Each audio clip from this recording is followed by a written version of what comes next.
একে অপরকে মাটিতে ফেলে কিল ঘুষি মারছেন, দেখে মনে হবে এ যেন এক বিশাল লড়াই। কিন্তু এটিকে বলা হয় মিক্সড মার্শাল আর্ট। ভারতীয়রা একসময় তুচ্ছ করে বলেছিল বাংলাদেশিরা কখনো মিক্সড মার্শাল আর্ট খেলতে পারবে না। তাদের এই কথার দাঁতভাঙা জবাব দিতে বাংলার দামাল ছেলেরা আয়োজন করেছে বাংলাদেশে প্রথমবারের মতো আন্তর্জাতিকভাবে মিক্সড মার্শাল আর্ট MMA প্রতিযোগিতা। সেখানে ভারতের বিপক্ষে লড়াই করবে বাংলাদেশ।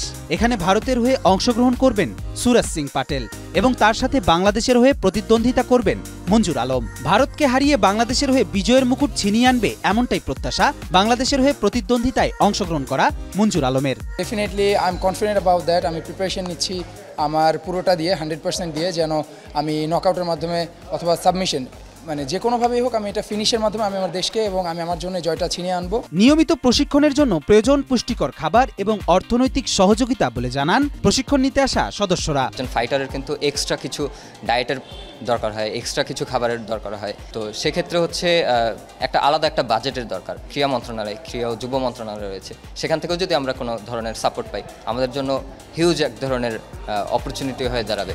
সরকারি সহযোগিতা এবং পৃষ্ঠপোষকতা পেলে আন্তর্জাতিক মানের ফাইটার বাংলাদেশেই তৈরি হবে বলে জানান রয়্যাল বেঙ্গল ফাইটিং চ্যাম্পিয়নশিপের কর্তৃপক্ষ।